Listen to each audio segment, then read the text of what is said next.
Jeremy Doland Bright was born on May the 25th, 1972 in Baltimore, Maryland. His mother and stepfather were going through a divorce, and he may have been somewhat troubled as a result. His grades dropped during the school year prior to his disappearance. However, he was described as a popular, likeable teenager and a star basketball player who was looking forward to the start of the school year. In August 1986, the 14-year-old was staying in Myrtle Point with his stepfather.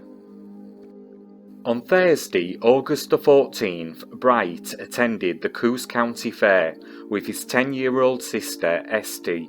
The two parted ways sometime around 1:30 p.m, but made plans to meet up at the Ferris wheel at 5 p.m. that evening. Esty waited for her brother at the Ferris wheel, but when he failed to meet her as planned, she reported him missing to a police officer. The officer simply reassured her that Bright would eventually show up, but as the evening wore on, there was no sign of him. Later accounts indicate that Bright was sighted in the afternoon and evening, so it's unclear if he was truly missing. When Esty spoke with the police officer, he was supposed to be with his friend Johnny, but the timeline of when they were together is also hazy. Conflicting reports claim Esty saw her brother near the Ferris wheel or getting into a pickup truck between 1 and 1:30 p.m.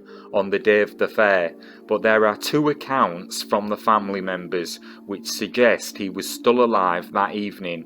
Bright's mother recalls him calling her from a payphone at the fair around 4:45 p.m, just 15 minutes before he was supposed to meet Esty at the Ferris wheel.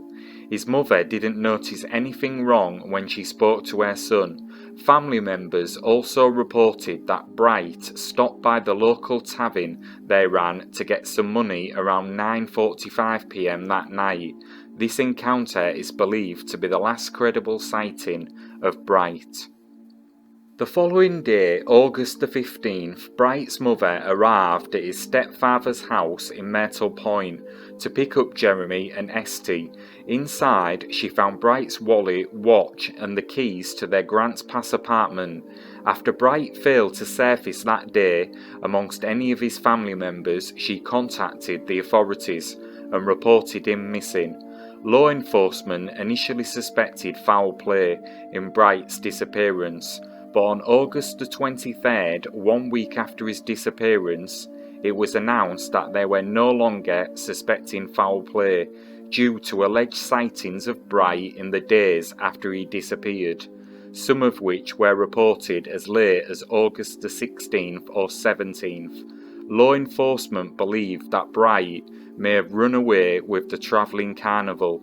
Alternatively, several individuals, including Esty, have reported prior that they witnessed Bright being forcibly removed by a man near the fairgrounds Ferris wheel between 1 and 1:30 p.m. Several rumours circulated at the time of Bright's disappearance. One claimed that Bright, who had a heart murmur, had attended a party and ingested a beer laced with an illegal drug, which caused him to fatally overdose.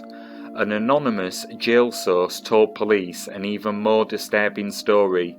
He claimed that 3 local teenagers showed up and harassed Jeremy and a few of his friends while they were swimming in a local lake. One apparently had a gun and began shooting at him for target practice. According to the source, he was then shot and seriously wounded. The teenagers took him to a local cabin in an attempt to nurse him back to health. However, he later died from his wounds. According to the source, the teenagers then allegedly buried his body in the woods near the cabin. Authorities searched the surrounding area but found nothing. The authorities then talked to Johnny's sister Cecilia. She said that on the day after Jeremy vanished between midnight and 1 a.m, she and a friend were leaving her sister's apartment when they ran into a neighbourhood teen with blood all over his clothes. Shocked, they asked what happened, and he responded, "This happened hours ago." He laughed and then went into another apartment. A half hour later, Johnny arrived at his other sister's apartment. He was shaking and terrified of something, but refused to say what had happened. Numerous wells in the Myrtle Point area were searched following Bright's disappearance, after an anonymous tip was submitted in mid-August 1986, which stated Bright's body was in an area well.